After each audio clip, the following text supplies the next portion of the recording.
1 plus 3 plus 5 plus dot dot dot dot plus 2n plus 1 divided by half plus 1 by 6 plus 1 by 12 plus dot dot dot plus 1 by 342 equals to 342 এর মান নির্ণয় করো।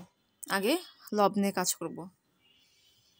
লবের যে রাশি সেটা হচ্ছে 1 plus 3 plus 5 plus dot dot dot plus 2n plus 1। এখানে খেয়াল করো পরপর দুটো পদের পার্থক্য হচ্ছে কি 2 করে, অর্থাৎ একের সাথে 2 যোগ করে 3 পাওয়া যাচ্ছে, 3-এর সাথে 2 যোগ করে 5 পাওয়া যাচ্ছে। যদি উল্টাভাবে বলি 5 থেকে যদি 2 বিয়োগ করা হয় তাহলে তার আগের পদ পাওয়া যাবে, 3 থেকে যদি 2 বিয়োগ করা হয় তাহলে তার আগের পদ পাওয়া যাবে। তাহলে শেষ যে পদটা আছে 2n plus 1, এখান থেকে যদি 2 বিয়োগ করা হয় তাহলে তার আগের পদ পাওয়া যাবে 2n plus 1 minus 2 হচ্ছে কি 2n minus 1। অতএব এই পদের আগের পদ হচ্ছে কি 2n minus 1। তা ধারাটাকে একটু বিস্তারিত লিখি। 1 plus 3 plus 5 plus dot dot dot plus 2n minus 1 plus 2n plus 1। এটাকে সলভ করার আগে একটু বেসিক জানি 1 সমান সমান 1, মানে 1 কিন্তু একটা বিজোড় সংখ্যা। 1 যোগ 3 হচ্ছে 4, প্রথম দুইটা বিজোড় সংখ্যার সমষ্টি কি 2 স্কোয়ার। এরপর 1 3 5 হচ্ছে পরপর তিনটা বিজোড় সংখ্যা, পরপর তিনটা বিজোড় সংখ্যা সমষ্টি কি 3 স্কোয়ার। এরপর পরপর 4টা বিজোড় সংখ্যা 1 3 5 7, এরা হচ্ছে কি পরপর 4টা বিজোড় সংখ্যা, মানে একদম 1 থেকে শুরু করে পরপর 4টা বিজোড় সংখ্যা, যেটা হচ্ছে কি 1 3 5 7, 1 3 5 7 এই পরপর 4টা বিজোড় সংখ্যা সমষ্টি কি 4 স্কোয়ার। অর্থাৎ যদি পরপর একটা বিজোড় সংখ্যা নেওয়া হয় তাদের সমষ্টি কী হবে 1 স্কোয়ার, পরপর যদি দুইটা বিজোড় সংখ্যা নেওয়া হয় তাহলে তাদের সমষ্টি কী হবে 2 স্কোয়ার, পরপর যদি 3টে বিজোড় সংখ্যা নেওয়া হয় তাদের সমষ্টি কি 3 স্কোয়ার, পরপর 4টা বিজোড় সংখ্যা নিলে তাদের সমষ্টি কি 4 স্কোয়ার। তাহলে বলি পরপর nটা বিজোড় সংখ্যা নিলে তাদের সমষ্টি কী হবে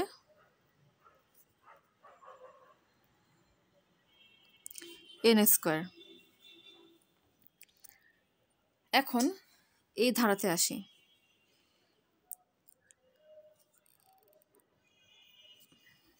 1 plus 3 plus 5 plus dot dot dot plus 2n minus 1, এখানে আবার একটা ব্র্যাকেট দিলাম, এরপর হচ্ছে প্লাস 2n plus 1। এটাকে একটু পরে চিন্তা করছি, আগে এতটুকু নিয়ে চিন্তা করছি। খেয়াল করো যদি এই শেষের পদে মানে এই n-এর জায়গায় যদি 1 বসাই তাহলে কি পাবো 2 into 1 minus 1 হচ্ছে কি 1 প্রথম পদ। অর্থাৎ এক্ষেত্রে যদি n-এর মান 1 বসানো হয় তাহলে প্রথম পদ পাচ্ছি। এখানে যদি n-এর মান 2 বসাই, 2 গুণ 2 হচ্ছে 4, 4 মাইনাস 1 হচ্ছে 3, দ্বিতীয় পদ পাবো। অর্থাৎ এক্ষেত্রে যদি n-এর মান 2 বসাই তাহলে দ্বিতীয় পদ পাবো। একটু বিস্তারিত লিখে দিচ্ছি। n-এর মান যদি 1 বসাই 2n minus 1 কী পাবো 1 পাবো, অর্থাৎ প্রথম পদ পাবো। n-এর মান যদি 2 বসাই তাহলে 2n minus 1 equals to কী পাবো 3 পাবো, দ্বিতীয় পদ পাচ্ছি। n-এর মান যদি 3 বসাই তাহলে 2n minus 1 equals to কত 3 2 6, 6 minus 1 হচ্ছে 5, তৃতীয় পদ পাচ্ছি। অর্থাৎ n-এর মান যদি এক্ষেত্রে 1 বসে তাহলে প্রথম পদ পাচ্ছি, n-এর মান যদি এক্ষেত্রে 2 বসে তাহলে দ্বিতীয় পদ পাচ্ছি। আবার বলছি n-এর মান যদি এক্ষেত্রে 1 বসাই তাহলে প্রথম পদ পাচ্ছি, n-এর মান যদি এক্ষেত্রে 2 বসাই তাহলে কি দ্বিতীয় পদ পাচ্ছি, n-এর মান যদি এক্ষেত্রে 3 বসাই তাহলে কি তৃতীয় পদ পাচ্ছি। তাহলে n-এর মান যদি এই ক্ষেত্রে n-ই বসাই তাহলে কি n-তম পদ পাবো। আবারও বলছি, একটু রিভার্সলি বলছি, n-এর মান যদি এখানে 3 বসাই তাহলে এটাকে তৃতীয় পদ পাচ্ছি। n-এর মান যদি এখানে 2 বসাই তাহলে কি দ্বিতীয় পদ পাচ্ছি। n-এর মান যদি এখানে 1 বসাই তাহলে কি প্রথম পদ পাচ্ছি। তাহলে n-এর মান যদি এখানে n-ই বসাই তাহলে কি n-তম পদ পাবো। তার মানে এটা হচ্ছে কি nth টার্ম, এটা কি nth টার্ম। তাহলে এই ধারা থেকে কি বলা যায়, এটা হচ্ছে কি nth টার্ম। এই টার্মটা কি, এটা হচ্ছে nth টার্ম, এবং এটা কিন্তু প্রত্যেকেই কিন্তু বিজোড় সংখ্যা, মানে 1 থেকে শুরু করে হচ্ছে প্রত্যেকে বিজোড় সংখ্যা, এবং বিজোড় সংখ্যা কততম পদ পর্যন্ত গিয়েছে, nতম পদ পর্যন্ত গিয়েছে। আমরা একটু আগেই জেনেছি পরপর nটা বিজোড় সংখ্যা নিলে তাদের সমষ্টি কি n স্কোয়ার। 1 থেকে শুরু করে 2n-1 পর্যন্ত এটা হচ্ছে কি nটা পরপর বিজোড় সংখ্যা, মানে 1 থেকে শুরু করে 2n-1 পর্যন্ত এক্ষেত্রে হচ্ছে কি পরপর বিজোড় সংখ্যা। এটা কিন্তু পরপর বিজোড় সংখ্যা, মানে 1, এরপর 3, এরপর 5, এভাবে করতে করতে কি 2n-1। এরা কি, এটা হচ্ছে 1 থেকে শুরু করে 2n-1 পর্যন্ত সবগুলো বিজোড় সংখ্যা, এবং এখানে কি nটা বিজোড় সংখ্যা আছে, কারণ কি 2n-1 হচ্ছে কি nth টার্ম। তার মানে যদি 1 থেকে শুরু করে 2n-1 পর্যন্ত বলি, এখানে পরপর nটা বিজোড় সংখ্যা আছে, পরপর nটা বিজোড় সংখ্যা, আর পরপর nটা বিজোড় সংখ্যা সমষ্টি কী হবে n স্কোয়ার।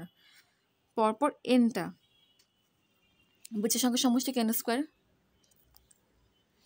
অতএব এই যে ধারটা আছে এটা সমষ্টি কি n স্কোয়ার, অতএব এর জায়গায় লিখতে পারি n স্কোয়ার প্লাস, এখন এটা লিখব 2n+1। এটাকে একটু এভাবে লিখি n square plus 2n plus 1, এটাকে এভাবে লিখতে পারি ভেঙে n square plus 2 into n into 1 plus 1 square. এটা মূলত কি a plus b whole square সূত্র, তো আমরা এটাকে লিখতে পারি n+1 হোল স্কোয়ার। তার মানে এই সম্পূর্ণ ধারাটার সমষ্টি কি n+1 হোল স্কোয়ার। এটা ছিল আমাদের মূল কাজ, বাকি কাজগুলো খুবই ইজি। এখন হচ্ছে এই হর নিয়ে কাজ করব।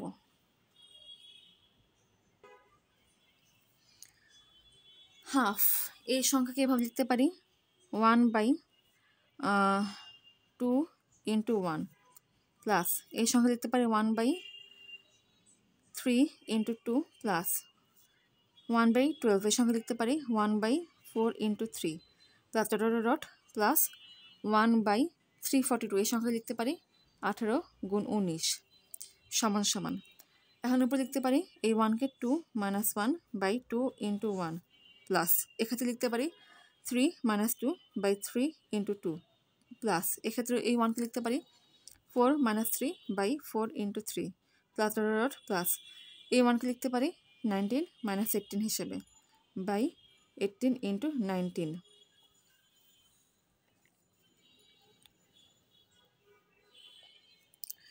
এখন যে সেটাকে আলাদা করবো, খেয়াল করো যদি এটাকে আলাদা করি তাহলে কী হবে, এই 2 যদি কাটাকাটি যায় তাহলে প্রথমে থাকবে 1/1 মাইনাস 1/2, এরপর প্লাস এই 3 যদি কাটাকাটি যায় প্রথমে থাকবে 1/2 মাইনাস এই 2 কাটাকাটি যাবে 1/3, প্লাস যদি এই 4 কাটাকাটি যায় তাহলে থাকবে কি 1/3, এই মাইনাস 3 গেলে থাকবে 1/4 প্লাস ডট প্লাস এই 19 কাটাকাটি যায় গেলে থাকবে হচ্ছে প্রথমে 1/18 মাইনাস এই যে এই মাইনাসটা 18 গেলে 1/19। এটা আসলে আমি একটু কী করলাম, ক্যালকুলেশনটা একটু লাইন স্কিপ করে করলাম, কারণ তোমরা যেহেতু এখন সেকেন্ডারি ক্যাটাগরিতে আছো সো তোমরা এই জিনিসটা ভালো মতো বুঝতে পারবে কীভাবে করেছি। সো এটা আমি একটু বেশি এক্সপ্লেন করলাম না। এখানে একটা মজার বিষয় খেয়াল করো, এই -1/2 +1/2 কাটাকাটি যায়, -1/3 +1/3 কাটাকাটি যায়, একইভাবে এটাও কাটাকাটি যাবে এবং এটাও কাটাকাটি যাবে, তাহলে থাকবে শুধুমাত্র 1 - 1/19। অতএব এই যে ধারাটা আছে, এই যে ধারাটা আছে এটার সমষ্টি কি, এটার সমষ্টি হচ্ছে 1 - 1/19। এটা একটু মনে রাখতে হবে।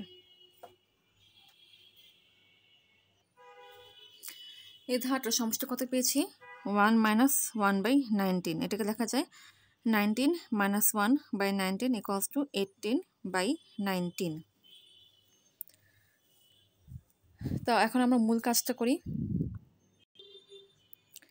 এটা ছিল আমাদের মূল সমীকরণটা যেখান থেকে n এর মান বের করতে হবে। আচ্ছা, এদের সমস্যা আমরা কী পেয়েছিলাম n স্কোয়ার।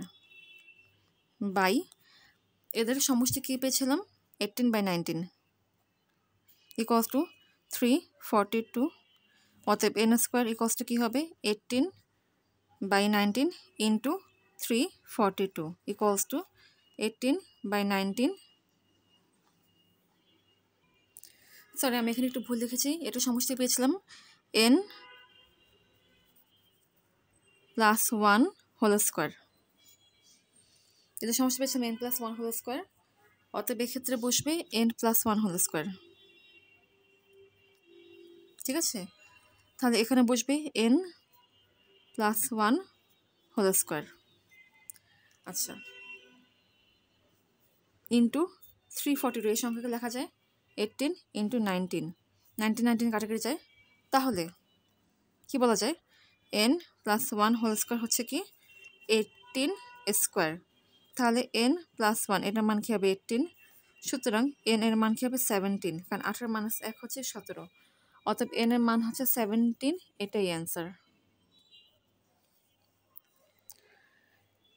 এই ধারটার সমষ্টি কিন্তু n প্লাস 1 হোল স্কোয়ার ছিল এটা আমি ভুলে n স্কোয়ার লিখেছিলাম তাই পরবর্তীতে এখানে আবার ঠিক করে দিয়েছি